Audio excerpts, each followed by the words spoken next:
Pembahasan tafsir Al-Jailani sudah sampai pada surat At-Taubah ayat 123 ya 124 125. A'udzu billahi minasyaitonir rajim. Bismillahirrahmanirrahim. يا أيها الذين آمنوا قاتلوا الذين يلونكم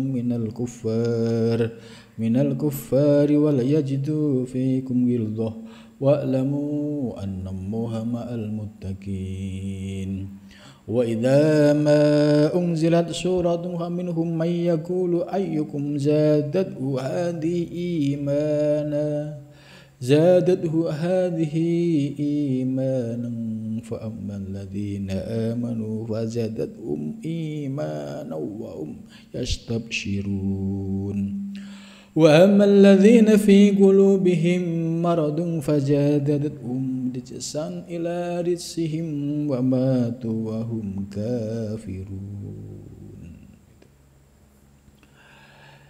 Ya ayyuhalladzina amanu, wahai orang-orang yang beriman, ya. Ini khitabnya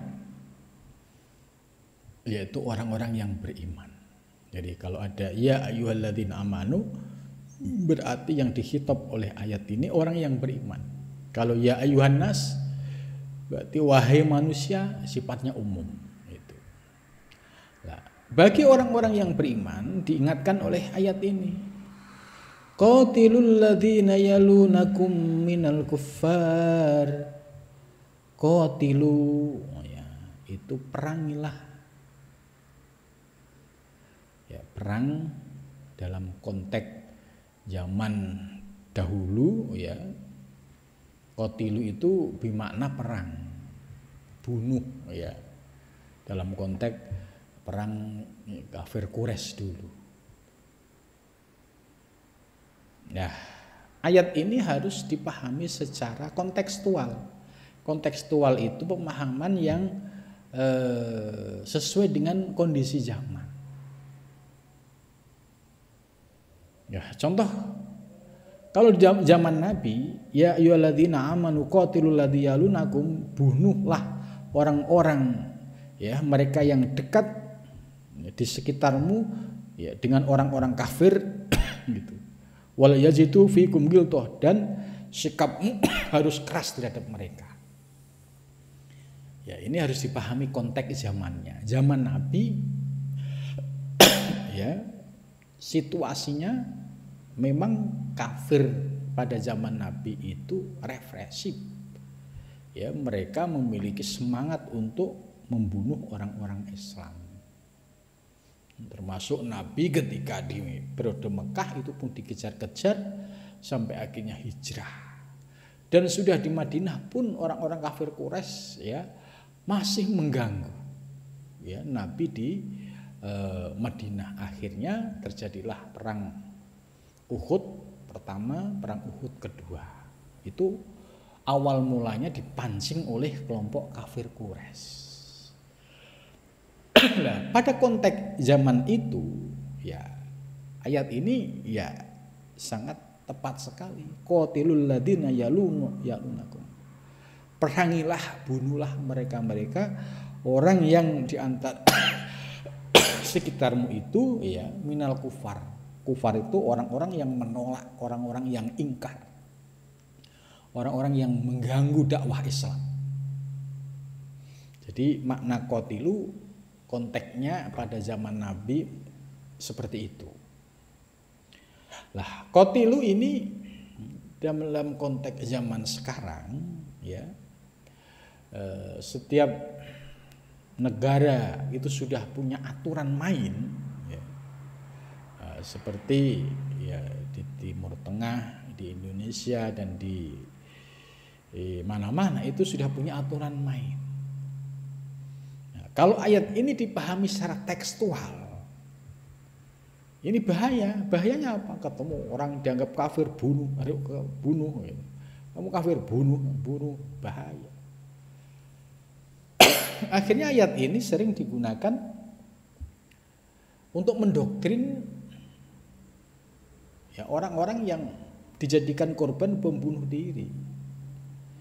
Jadi yang doktrin tidak mau mengorbankan dirinya, tapi menjadikan ayat ini sebagai ayat untuk mendoktrin orang lain untuk melakukan bom bunuh diri. Ayatnya jelas, hei orang-orang yang beriman, bunuhlah mereka orang-orang yang kafir. Gitu. Kalau orang yang tidak ngerti agama, oh iya ya, itu ayat Al-Quran ya. Padahal makna kontekstualnya harus disesuaikan. Kalau ini dilakukan, apa yang terjadi? Ya mereka akan berurusan dengan negara. Karena negara sudah punya aturan, tidak boleh asal bunuh. Gitu. Nah, maka qatilu ya, ini relevansinya dengan kondisi sekarang. Qatilu ini bisa bermakna jangan dekati, gitu. Jangan jadikan partner orang-orang yang termasuk mereka yang selalu menghalang-halangi dakwah Islam.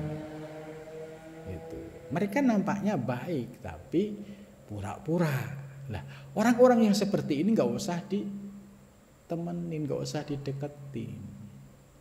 Sebab ini virus. Jadi Nabi mengajarkan supaya kita bersikap tegas.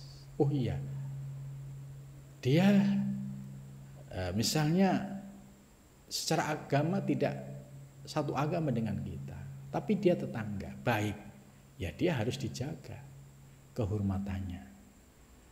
Tapi kalau ada orang yang tidak seagama dengan kita, kemudian dia melakukan tindakan-tindakan yang itu mengganggu dakwah Islam atau mereka punya agenda lain, maka orang yang seperti ini yang perlu diberikan catatan untuk tidak dideketin. Karena ini ya dianggap sebagai virus yang bisa merusak ya. Itu.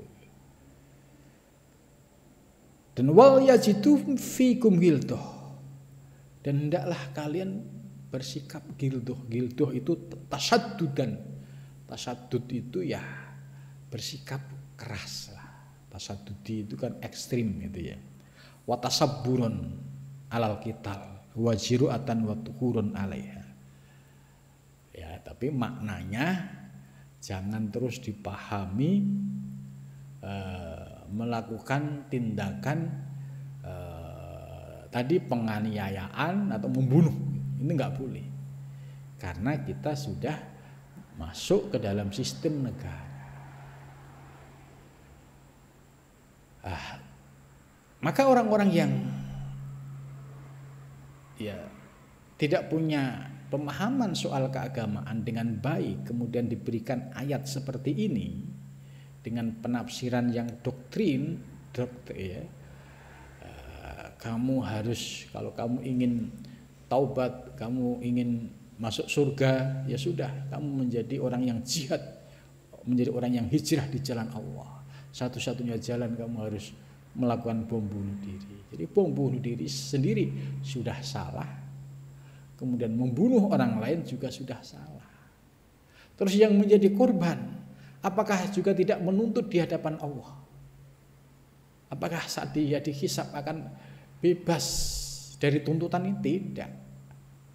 Ya, dia pasti akan dituntut oleh Allah karena dia telah membunuh orang, dan orang ini punya keluarga, dampak ekonominya dirasakan oleh anak dan istrinya. Pasti akan dituntut oleh Allah. Jadi tidak bisa dengan dasar ini kemudian dijadikan sebagai alat untuk pembenaran. Oh, harus berani melakukan ya qatilul ladina yalunakum minal. Ayatnya jelas wal yajidu fikum ghildah. Nah, ini harus sadar, ini negara Indonesia yang sudah punya aturan. Dan termasuk di negara-negara Arab Timur Tengah juga sudah punya aturan, tidak bisa kemudian ayat ini dipakai. Lah, orang-orang yang suka pakai ayat ini adalah orang-orang yang tidak mau terikat oleh negara. Sehingga mereka menganggap negara yang belum melaksanakan aturan Islam itu dianggap masih ya desa yang kampung yang kafir gitu. Nah, padahal yang bermasalah sesungguhnya pemahaman mereka yang tidak memahami ayat ya secara kontekstual itu. Wa'lamu dan ketahuilah ya annallaha sesungguhnya Allah ma'al muttaqin beserta orang-orang yang bertakwa. Allah senantiasa bersama orang-orang yang bertakwa. Siapa orang yang bertakwa? Alladzina yahfazuna hududama anzalallah. Yaitu orang-orang yang senantiasa menjaga segala aturan yang telah diturunkan oleh Allah. Itu. Fatawakkalu alaihi, mereka senantiasa bertawakal kepada Allah. Wa amtasalu bima'murihi, dan mengikuti apa yang telah diperintahkan oleh Allah. In kuntum, jika kalian mukinin, itu termasuk orang-orang yang yakin. Ya, jadi dalam konteks ya zaman sekarang ya, pemahaman antara teks dan konteks ini harus dipahami secara utuh. Tidak boleh teksnya dipahami secara tekstual. Ini kan bahaya kalau membaca ayat ini kemudian baca terjemahannya ya, qatilu artinya perang. Ini menjadi dasar dia untuk membunuh orang-orang kafir. Dasarnya jelas surat At-Taubah 123. Nah, ini bahaya sekali orang yang memahami Islam hanya berdasarkan ya, Al-Quran terjemahan, karena tidak memahami ya, asbabun nuzul ya, dan juga kaidah-kaidah di dalam usul fiqh gitu. Jadi al-ibrah ya, itu bi umumi labdi la bi khususi sabab. Nah, ayat ini konteksnya pada zaman Nabi ya sebagaimana yang telah terjadi pada zaman Nabi. Tapi dalam kehidupan modern sekarang ya, negara sudah punya aturan, tentu memahami ayat ini ya tetap tidak lepas dari kontekstualnya, harus disesuaikan dengan keadaannya. Qatilul ladzi bukan dimaknai membunuh atau perang, tapi ya jangan mendekat, yaitu orang-orang yang mereka memiliki kepentingan ya terutama mengganggu di dalam dakwah Islam, siapapun itu. Karena kalau kita memegang prinsip ini ya berarti kita termasuk orang-orang yang bertakwa. Itu. Wa idza ma unzilat suratun, dan ketika diturunkan surat, faminhum, dan diantara orang-orang munafik, mayyakulu, ada yang berkata, ayyukum zadatum hadhihi imana, siapa di antara kalian yang bertambah ya dengan ini, yang bertambah imannya dengan ini, dengan ayat ini. Jadi pada zaman Nabi itu dinamikanya menarik juga. Tidak semua orang yang hidup pada zaman Nabi itu beriman semua, tidak. Kalau yang beriman seperti Abu Bakar, Siddiq, ya, Sayyidina Ali, kemudian Sayyidina Umar, Utsman, itu semua sami'na wa ta'na. Tapi ada orang-orang yang munafik ada, dan mereka di dalam batinnya selalu protes. Ya, misalkan ada turun ayat, dia berkata, siapa di antara kalian yang tambah imannya dengan ayat ini? Fa ammal ladzina amanu, maka adapun orang-orang yang beriman dengan Allah ya, fazadathum, maka semakin bertambah keimanan mereka. Wahum yastabsyirun, dan mereka juga dalam kondisi senang dengan turunnya ayat itu. Jadi kalau orang yang beriman pada Nabi, dengan turunnya ayat dia semakin senang karena mendapatkan petunjuk dari Allah. Tapi sebaliknya, orang yang ngaku beriman tapi di dalamnya masih munafik, dia selalu bertanya, dia selalu memunculkan ya keraguan-raguan. Siapa yang kira-kira dengan ayat ini tambah imannya? Ini kan pertanyaan yang menunjukkan dia sendiri itu ragu.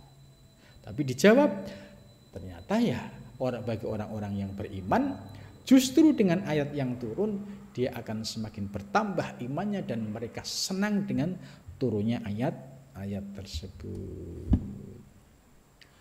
Wa amal ladzina fi qulubihim marad, dan adapun orang-orang yang di dalam hatinya itu ada penyakit, ada virus. Ya, dia nggak senang kalau Nabi Muhammad mendapatkan wahyu. Dia menuduh jangan-jangan itu bikinan Nabi Muhammad. Jadi mereka fi qulubihim marad, hatinya ada penyakit. Selalu suudon kepada Nabi. Ya, jangan-jangan itu dibuat oleh Muhammad, jangan-jangan itu itu di zaman Nabi ada orang-orang yang seperti ini. Maka orang-orang yang di dalam hatinya ada penyakit, ya, ketika turun ayat-ayat Al-Quran itu, maka fazadhum ritsan, dia tambah, semakin bertambah ritsan, kufron wa syirkan. Jadi dia tambah kafirnya, tambah syiriknya, tambah tidak percaya dengan turunnya ayat-ayat yang disampaikan oleh Nabi. Kenapa? Karena di dalam hatinya ada penyakit, ada marot. Penyakitnya apa? Yaitu penyakit munafik, penyakit fasik, bahkan penyakit kufur dan syirik. Ini yang terjadi pada zaman Nabi terdahulu. Wa matu wa hum ila rizhim, jadi rizsan ila rizhim, fazadathum rizsan ila rizhim, jadi semakin bertambah penyakitnya, mereka semakin ingkar kepada Nabi. Mungkin kalau ada yang di hadapan Nabi pura-pura baik, ya, kemudian di belakangnya ya dia memprotes, itu memprovokasi orang lain. Itu pada zaman Nabi ada orang-orang yang berperan seperti itu. Dan semakin bertambahlah kekafiran, keingkaran mereka. Karena apa? Di dalam hatinya ada marot, ada penyakit. Wa matu wa hum kafirun. Nah, celakanya lagi orang-orang yang posisinya seperti ini, mereka akan mati dalam keadaan kekafiran. Naudzubillah min dzalik. Musyirruna ala kufrihim, mereka akan menjadi orang yang kafir deh. Falahiku bisayatinihim, karena mereka ya mengikuti bisikan-bisikan setan. Alladzi madu qablahum, yang telah memperdaya mereka sebelumnya. Khasirat dunya, rugi di dunia dia. Hidup pada zaman Nabi tapi dia ingkar kepada wahyu yang disampaikan kepada Nabi. Di dunia rugi dan di akhirat juga. Dzalika wal khusranul mubin. Itulah kerugian yang sangat nyata. Awala yarawna annahum yuftanuna fi kulli amin marah aw marataini summa la yatubuna wa lahum yadzakkarun. Atau apakah mereka tidak melihat sesungguhnya orang-orang yang batinnya itu banyak virusnya, banyak penyakitnya, min khobasatil bawatinihim, yaitu karena faktor buruknya batin mereka dan kotoran jiwa mereka. Yuftanuna, mereka dibunuh, yuktalu Fi kulli amin, pada setiap tahun marotan sekali diuji oleh Allah, ya yuftanu mereka diuji. Fi kulli amin, pada tiap tahun marotan sekali, au marotaini, atau 2 kali. Ya, orang-orang yang tidak percaya kepada Nabi, mereka itu tiap tahun tuh minimal sekali diuji oleh Allah atau 2 kali. Tujuannya apa? Supaya hatinya menjadi lembut, supaya hatinya terbuka, kemudian dia ingat, eling, terus fayatubu, terus tobat gitu. Jadi orang-orang yang ya setengah iman setengah munafik tadi itu sudah diingatkan oleh Allah, tiap tahun sekali atau 2 kali pasti diuji oleh Allah. Tujuannya apa? Tujuannya supaya mereka introspeksi ke dalam diri, oh ya saya salah. Kenapa saya tidak bersyukur? Ya sudah didatangkan seorang nabi dan rasul pada zamannya, tapi dia ingkar. Itu. Ini summalayatubun, mereka akhirnya tidak taubat. Walahum yadzakarun, dan mereka juga ya, termasuk orang-orang yang tidak bisa diingatkan lagi. Ya, ini menunjukkan bahwa ya pada zaman Nabi Muhammad itu ya tantangan dakwah ya sebagaimana yang dijelaskan dalam ayat ini selalu ada orang-orang fasik, orang-orang munafik yang menghalang-halangi dakwah ya perjuangan ya li'ikamati, apalagi di zaman sekarang. Di zaman Nabi ini sudah ada. Ini artinya apa? Bahwa para pendakwah yang hadir atau di dunia modern ini jangan berkecil hati ya. Tantangan dakwah selalu ada, zaman Nabi ada, zaman sekarang pun ada. Jangan pernah berhenti, jangan pernah surut, karena akan menyesal sebagaimana dijelaskan tadi. Dzalikal huwal husnul, orang-orang yang mundur dari medan perjuangan pasti rugi dunia dan akhirat. Sebaliknya orang-orang yang istiqomah sekalipun berat tapi ini yakin ini di jalan Allah, ini yakin untuk liqamatillah, maka akan diberikan keberkahan dunia dan akhirat. Amin ya robbal alamin. Mudah-mudahan ya kita termasuk orang-orang yang diberikan kekuatan lahir batin oleh Allah, istiqomah ya berjalan ya di jalan Allah. Amin ya robbal alamin.